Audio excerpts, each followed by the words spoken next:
Como no es tan pesada la parte de historia que acabo de hacer, me voy a ir con la ciudad de Tiro para después seguir con lo que estamos viendo de la cultura, ¿cierto? Bien, Tiro está considerada una de las ciudades más antiguas del mundo, 4000 años de antigüedad, em, compitiendo con Ur de Caldea. De todas maneras, Ur sigue ganando, Ur de Caldea, Ur sigue ganando, pero pues esta ciudad fue no solo antigua, sino muy, muy importante. Los fenicios decían que el propio dios Melcac había sido el encargado de fundar la ciudad. Dios de los cielos había bajado a la tierra para fundar la ciudad. La ciudad era, como todas las grandes ciudades fenicias de este periodo, una ciudad puerto. Los fenicios tenían, ¿sí? Tenían ciudades en el interior, pero eran asentamientos pequeños, porque la sociedad fenicia, como vamos a ver, fue una sociedad eminentemente exportadora y comercial. Debido, les voy a hablar más adelante. ¿Listo? Bien.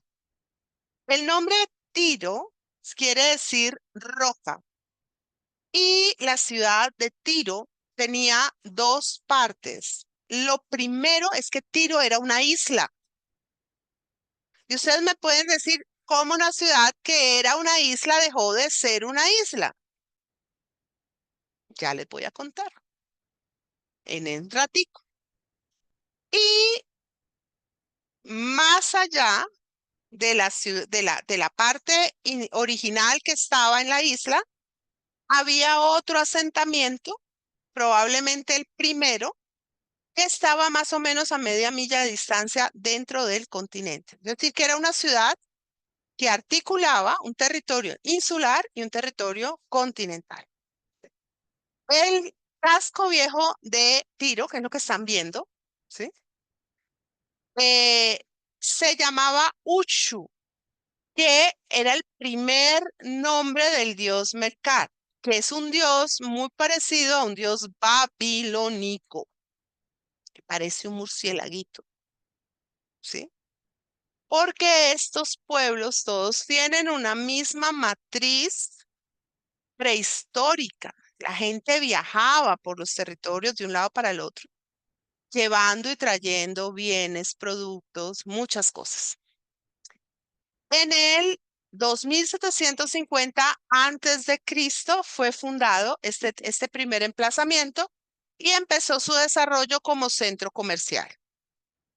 Ya con el tiempo resultó pues que a los antiguos les pasa, ¿no?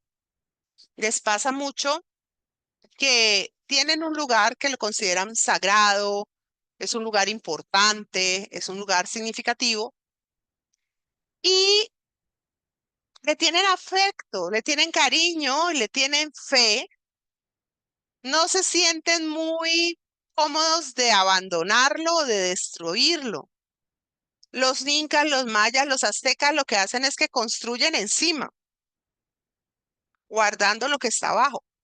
Pero pues esto no les quedó como mucho de construir encima, sino que fueron desarrollando mejor la parte de la isla, mejores puertos, mejores dinámicas, mejor para la protección. Y entonces en esa sensación, en esa situación, ellos fueron, digamos que el primer asentamiento no lo abandonaron del todo, pero ya no era el eje de su desarrollo, sino la isla, y a la isla le construyeron unas fortificaciones mayúsculas, porque imagínense, estas ciudades eran socias entre sí, no estaban todas coordinadas en el mismo sentido, y de esta manera, esas sociedades terminaban, ¿no? O iban em, rivalizando y a veces había piratería, ¿no? Había mucha piratería en el mundo antiguo. La razón por la que uno no debía irse solito a la playa era porque le pasaba lo de Europa, venía Zeus y se lo llevaba, no mentiras, porque llegaban los barcos y le ven anclas, o sea, al que cogieron por ahí se lo fueron llevando. Entonces, por eso para Tiro, fortificar su isla fue algo muy importante. Tiro se volvió una ciudad absolutamente próspera debido a, como vamos a ver ahora, un accidente, un descubrimiento. Cuenta la leyenda que uno de los reyes tiranos, la tiranía viene de Tiro, ¿sí? Porque fue un modelo de gobierno que se estableció en Tiro. Iba caminando, ese sí, por la playa con su perro.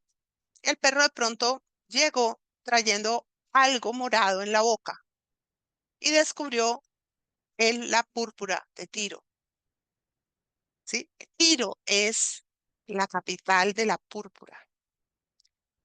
Y esto ahora lo vamos a desarrollar un poquito más, hace que la ciudad se vuelva riquísima. ¿Por qué? Siempre ha pasado que los seres humanos somos unos bichitos a los que nos gustan las cosas exclusivas, las cosas bonitas, las cosas exclusivas. Ahora yo no sé qué tanto, pero antes uno se moría de pensar en llegar a una fiesta y que hubiera otra persona vestida igualita que uno, ¿sí? Eh, entre más exclusivo es un producto, más costoso es. Para que sea exclusivo, tiene que ser fino, tiene que ser bello, atrayente o útil, ¿sí? Porque pues uno podría decir, hay cosas que pues, no las tiene todo el mundo, pero no son exclusivas. Los tirios lograron este color. Eran los únicos inicialmente que lo podían producir. Y como vamos a ver ahora, me voy a adelantar porque acá está, aquí está, miren, el tinte. Y voy a ver si por aquí lo puse. El, voy a irme un momentico a la púrpura y me devuelvo, ¿vale? Para que quede como, es que cada vez uno hace una cosa y después uno mismo se contradice. Para que ustedes vean el caracolito. Era un tinte sumamente costoso de producir porque los caracoles de los que se saca son muy, muy, muy pequeños. Entonces es muy poquito lo que sale y poder tener púrpura de Tiro era algo absolutamente complicado, difícil. Ah, no, no lo puse aquí. Yo lo había puesto entonces la vez pasada, se lo había mostrado. Ah, entonces ya se las había mostrado. Claro, me perdonan el mareo con las imágenes. Sí, ya se los había mostrado, estaba al principio. Es que me disculpo, pero es que este clasicismo mío va a ser terrible a veces. Se los muestro de nuevo para que los vean y lo tengan presente. Era muy difícil obtener ese tinte, el tinte de la púrpura. Y entonces, cuando los fenicios llegan a Grecia y empiezan a comerciar con otros pueblos, y estos otros pueblos empiezan a darse cuenta de que ellos disponen de esta rareza, un color único, un color atractivo y además un tinte sumamente fino. O sea, no se te iba, aquí está, no se te iba a deslavar de un día para otro. La púrpura se considera entonces exclusiva de la realeza. Este es el caracol. Yo se los había mostrado, que mide 2 centímetros. Ahí está. Se constituye un color exclusivo de la realeza y a partir de ese momento, si yo podía tener los recursos, yo podía ser riquísimo, pero si yo quería ponerme algo púrpura me lo quitaban y me lo destruían, porque el púrpura marca ya no una propiedad, sino una calidad. Si tú llegabas a un sitio, la persona que estuviera vestida de púrpura, ese era el más importante. Y solo los reyes y la nobleza lo podían dar. Los reyes en unas cantidades, pues, absolutamente extravagantes, sobre todo los emperadores bizantinos van a hacer de la púrpura uno de sus grandes negocios. Y Nabucodonosor II de Babilonia va a asediar durante 13 años a la ciudad de Tiro y nunca logró vencer sus defensas. Ustedes dirán, es que ese Nabucodonosor debía ser un poco inepto, porque cómo es que 13 años y nada, pues lo que se cree es que realmente no fue un asedio continuado, sino digamos que había momentos en que se llegaba y no se llegaba. Lo que pasa es que era muy difícil controlar estos espacios porque había que tener flota y además de eso sostener ejércitos en unos imperios muy grandes. Se dice que además, ¿sí? Los habitantes de la región costera se fueron, ¿no? De la ciudad, le cortaron los aprovisionamientos. Entonces le hicieron un poco más difícil las cosas y la ciudad en la isla era mucho más segura. Bien, luego, con el paso del tiempo y tras la llegada de Alejandrito Magno, Uchu se convirtió en un barrio de Tiro. Es aquí es donde uno se pregunta qué pasó allí. Ya lo vamos nosotros a ver. Es que para asediar Tiro, Alejandro construyó un puente de tierra, un terraplén, y unió la isla al continente. Bien, Tiro aparece también con un lugar destacado en la relación, en el relato del Nuevo Testamento, porque se dice que allí estuvieron tanto Jesús como San Pablo, ¿sí? Y hoy en día, Tiro está considerada una de las ciudades patrimonio de la humanidad establecido por la UNESCO. Bien, vamos a hablar. ¿Quieres ver el mapa otra vez? No, aquí está, ¿no? Son las ciudades que están aquí. No, Babilonia estaba mucho más acá. Por eso para acabas de decir algo muy importante, pero mucho. ¿Qué pasó? Se volvió a apagar, ¿cierto? ¿Por qué se apagó? Es que yo dije, no, o sea, me preocupa. Resulta que los, eh, los persas, todos los pueblos mesopotámicos, ellos están contenidos. Ellos no tienen las salidas al mar. Por eso, los grandes imperios de la Mesopotamia buscan la expansión sobre la franja del Medio Oriente y hacerse con los territorios de lo que serán Israel, de lo que será Líbano, de lo que va a ser Siria, para poder salir al mar. A lo Putin, ¿sí? Pero igual se van a extender sobre toda esta zona para poder llegar justamente aquí, ¿sí? Y de ahí seguir, ¿sí? En la medida de lo posible sobre el Mar Negro. Ese es el proceso expansivo. Y uno lo ve aquí, miren, aquí llegan este es el imperio asirio, cubre toda esta parte.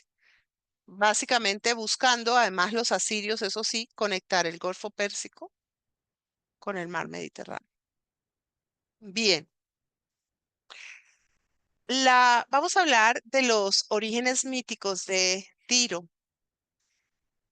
Como les decía, los tirios pensaban que su ciudad había sido creada por los mismísimos dioses.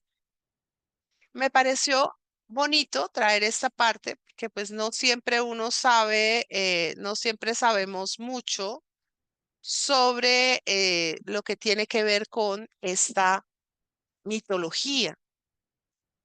La historia dice que habían dos hermanos, las divinidades Chamerum y Ushu, que vivían en el continente. Empezaron a discutir por quién era el dueño de la tierra, ya que Chamerum era un agricultor que hacía cabañas con cañas, estableciendo así asentamientos permanentes, y Ushu era un gran cazador que andaba a sus anchas y hacía ropa con las pieles de los animales. ¿A quiénes se les parecen este par? A dos muy conocidos, solo que Caín nuestra y Abel. narración es al revés, ¿no? Caín y Abel. A Caín y Abel, exactamente. A Caín y Abel. Como no podían resolver la disputa de la que se desconocen los detalles, Ucho creó una balsa pequeña a partir del tronco de un árbol hendido por un rayo. Se marchó del continente y atracó en una isla cerca de la costa. Fundó un templo y llamó Tiro a la isla en honor a la sirena Tiros. ¿Aló? ¿Sí? A la sirena Tiros, que lo había ayudado a conducir la balsa. Y se cree que, de acuerdo con esta historia, la isla no está adscrita a una ubicación fija, sino que va flotando y, perdón, y que por eso él necesita de la sirena Tiros para llevarla hasta el lugar donde considera que quiere hacer el emplazamiento. O sea, era una isla flotante. Y ya cuando él ve dónde quiere hacer su emplazamiento, crea un templo para allí reverenciar a las divinidades del fuego y el viento. Pone unos pilares de esmeralda y oro tan profundos en la tierra que fijan la isla. Cuando se han dado por el hermetismo, se sabe todo lo que eso representa. O sea, en mitología, eso, más que el pilar esmeralda, ser una columna real, es todo un principio de conocimiento, ¿no? ¿Qué es lo que ellos van a tener? Bien, otra versión dice que la diosa Astarte, que es la que están viendo allí, una diosa fenicia, eh, dio origen a la isla. Ella plantó un olivo en esa isla flotante con un águila en sus ramas y una serpiente enredada en su base. ¿Han oído hablar del águila y la serpiente? ¿Qué señala esta narración? No vamos a pensar que los mexicanos venían, los aztecas venían de los tirios, porque no. Pero lo que sí es que hay o sea, hay una comunidad de elementos arquetípicos, tipos universales, que hacen parte del contenido de conocimiento de la humanidad. Me explico, claro, me explico. La serpiente es el animal de lo subterráneo. La serpiente es el animal de la trascendencia del cambio de la vida a la muerte y de la muerte a la vida. Porque como ellos cambian de piel, Además tienen algunos ojos de las serpientes propiedades hipnóticas. Además tiene la capacidad de generar la muerte de una manera tan rápida, inocular la muerte con su mordida. Fuera de eso, para los antiguos que veían las serpientes no venenosas, pero que se tragaban huevos, ¿no?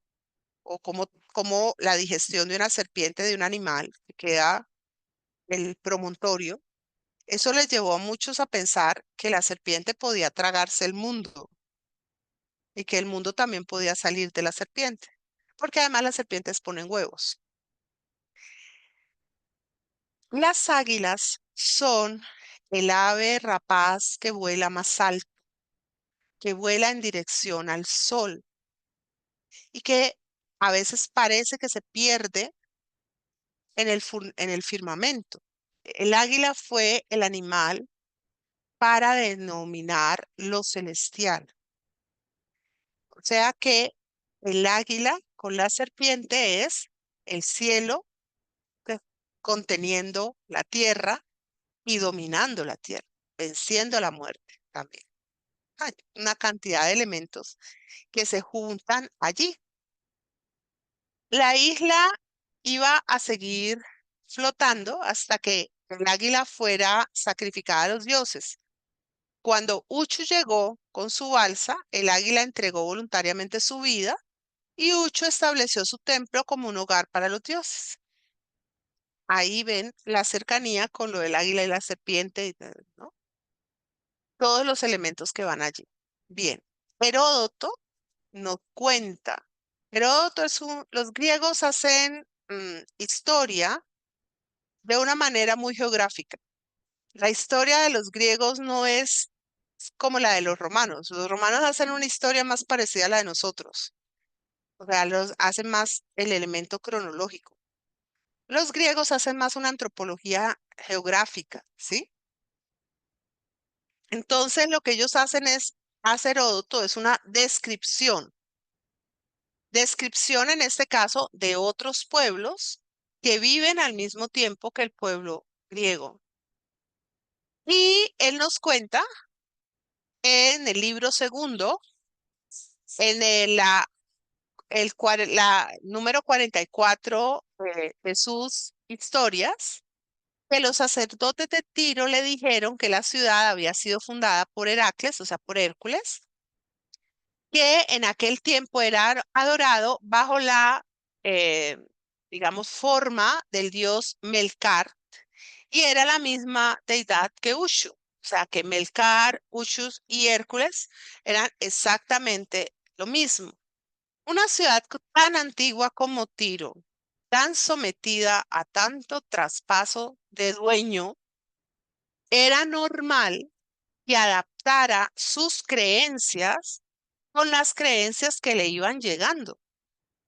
Y fíjese lo que dice Heródoto, ¿no? Él viaja, lo mismo que Tucídides, y van recabando información para contarles a los griegos cómo son los otros pueblos que viven al mismo tiempo que él vive, ¿sí? Bien, y dice, hablé con los sacerdotes del dios y les pregunté hacia cuánto se había fundado el santuario. Y según ellos, el santuario del dios se había fundado a la vez que Tiro hacia el 2300, hacía 2300 años. Bien, en cuanto al discurso moderno, que ya no nace ni de Heródoto ni de la mitología, sino de la arqueología, lo que se sabe es que Tiro está entre 2900 y 2750 años antes de Cristo, lo que la convierte en una ciudad muy antigua, pero no le gana a Ur de Caldea, que está más o menos en 3500, mucho antes. Y lo que se sabe es que originalmente los tirios tuvieron un asentamiento que después abandonaron y se fueron moviendo hasta ya, digamos, ubicarse en el sitio en el que hemos venido hablando y que estaba en funcionamiento hacia el 1550-1290, que es el momento en que Tiro está en contacto con Egipto, ¿sí? Y en ese momento Los tirios se hicieron muy apreciados por los faraones egipcios porque ellos les proveían la púrpura. Ustedes no me han hecho la pregunta del $1.000.000. ¿Por qué si la púrpura era un producto tan deseado, no simplemente cogían a los tirios, los sometían y les quitaban el producto? Porque los tirios preservaron el secreto de la púrpura como una cosa sagrada.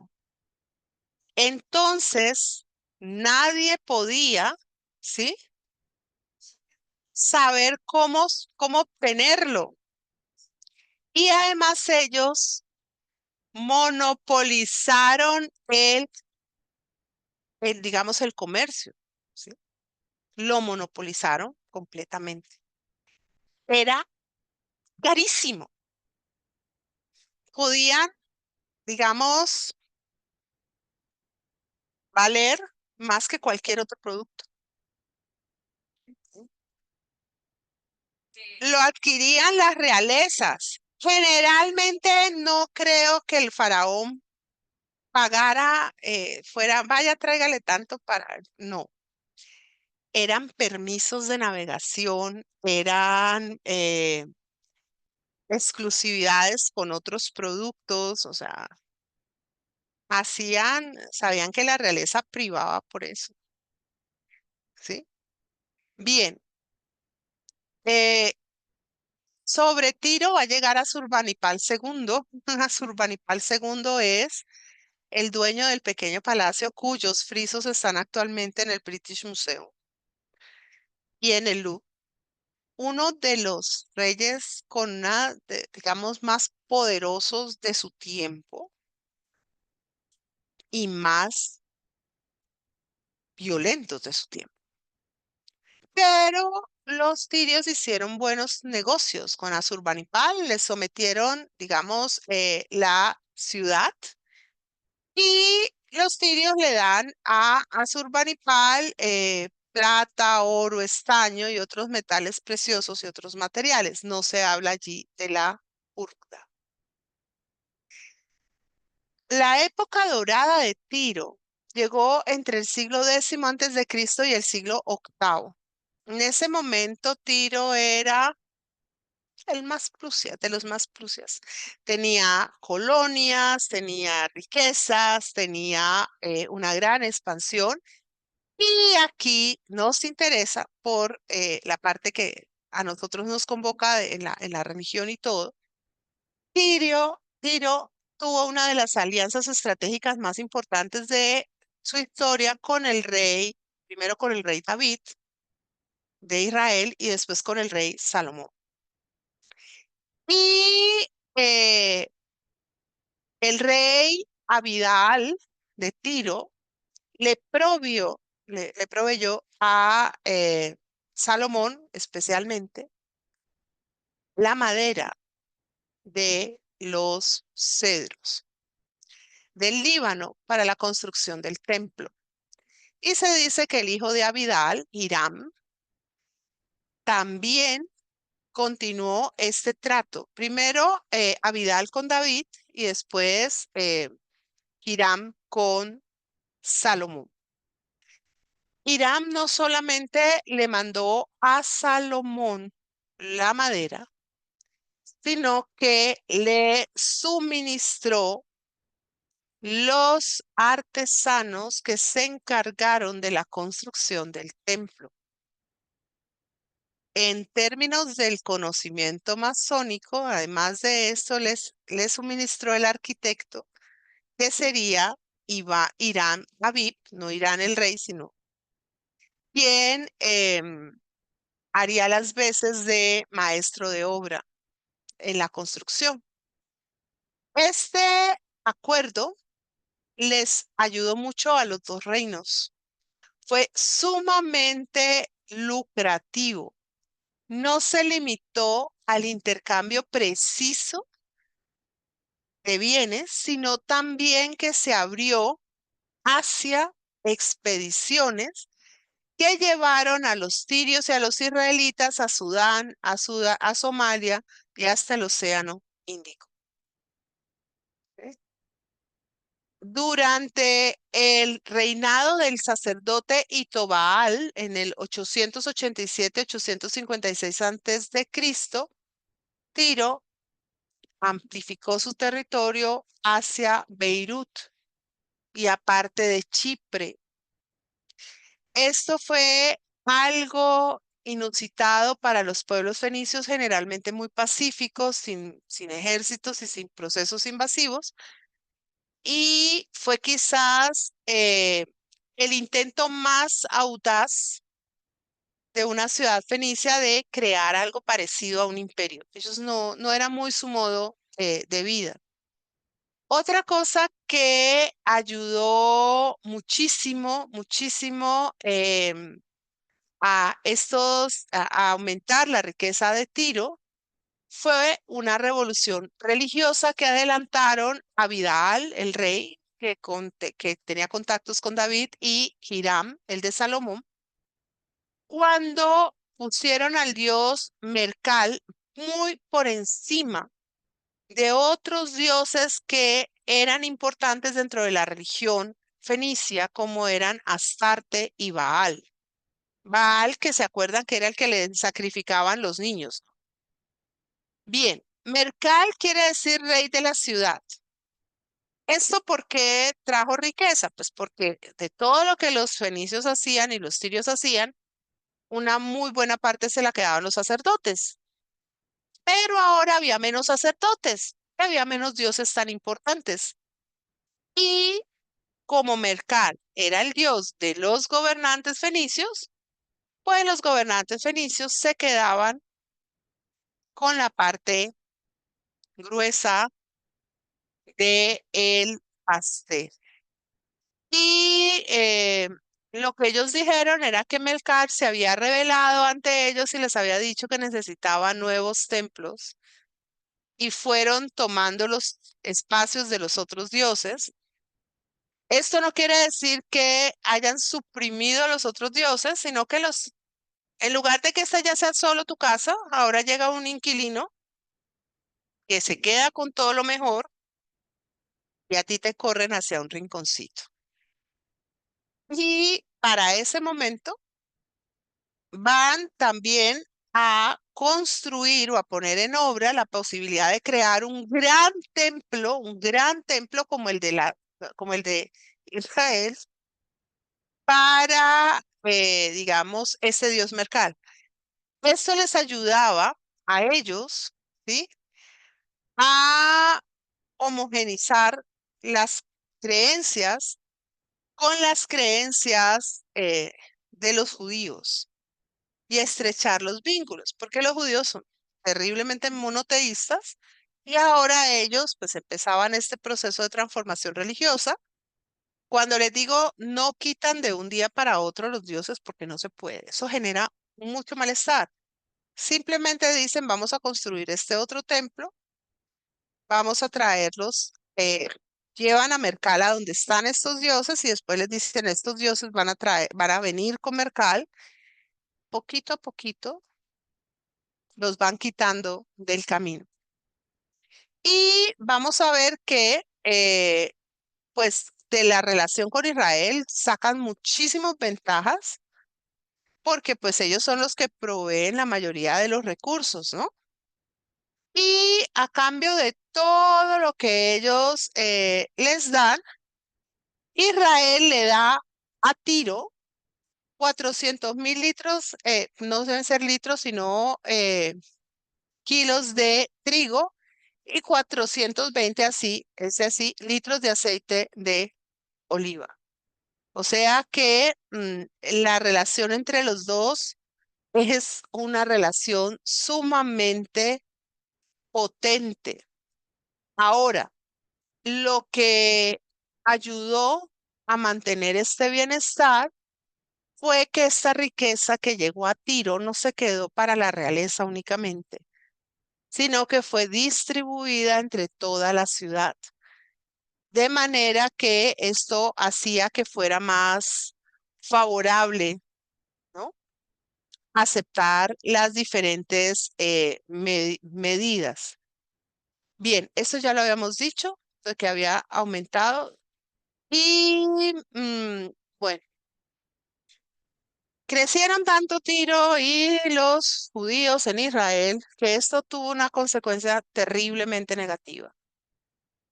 Fue que los babilonios se empezaron a fijar en la prosperidad de estos dos pueblos que no eran militarmente muy fuertes.